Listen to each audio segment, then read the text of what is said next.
They built up a lot of suspense. You don't really know what's going to happen. Is Rick going to turn out to be the softy you think he might be all along?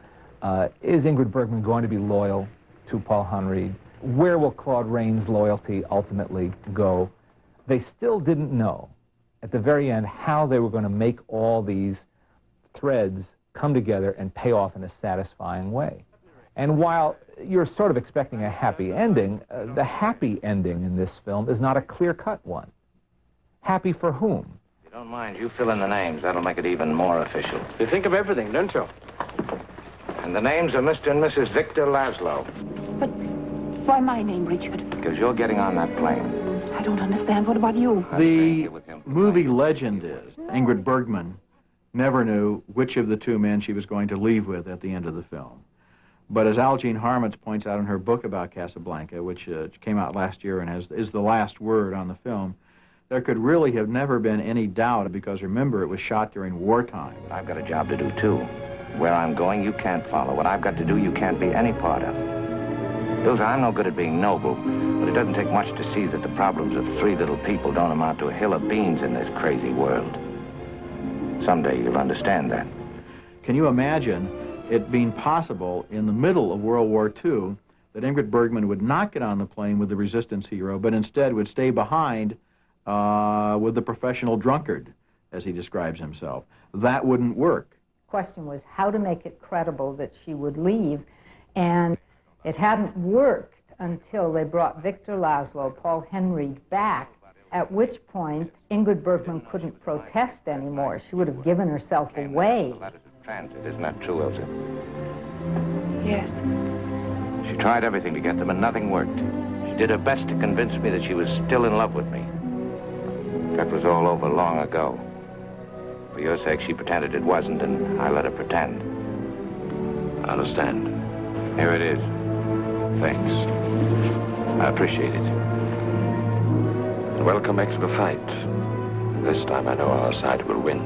And I think the fact that Bogart sacrifices the woman he loves for the good of the world is one of the reasons why that scene still is compelling today, because I think as we sit in the audience in the dark of the movie theater, we think that, yes, if we were in that circumstance, we would do what Bogart did. God bless you. Gotta hurry, you'll miss that plane.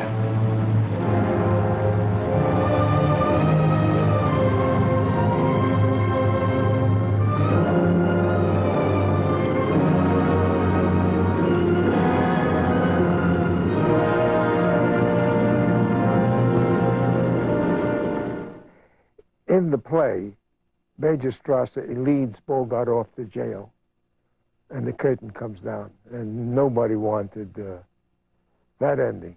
No dirty Nazi was going to be allowed to win and take our hero off to jail. So how are we going to solve that problem? Well, that was solved by Julius and Philip Epstein.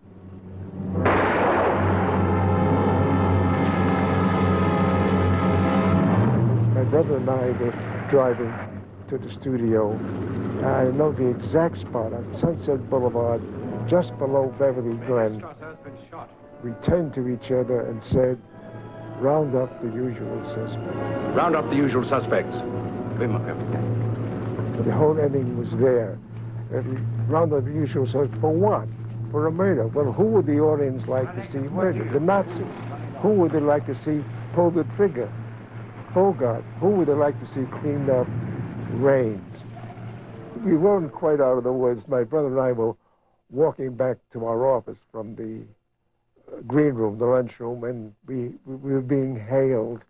And we look around, there is Hal Wallace, the producer, and Michael Curtiz, the director, running towards us. And they reach us out of breath, and they're pale and green at the same time. And he said, boys, your ending doesn't work. He says, what do you mean it doesn't work? We said, oh, come on to the projector room and we'll show you. So we went to the projector room.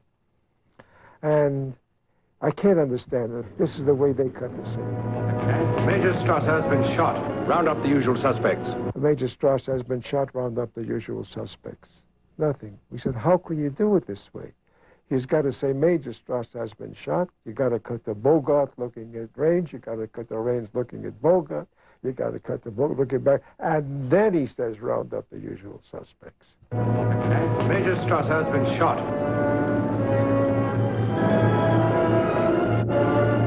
Round up the usual suspects. So that's a great line.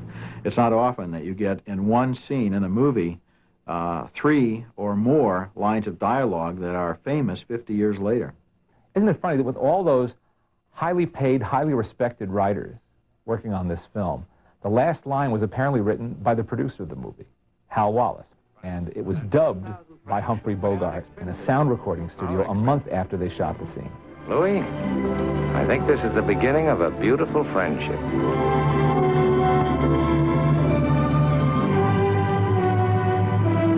I think of Casablanca, it can be said, as many things in life, that things work out the way they're supposed to.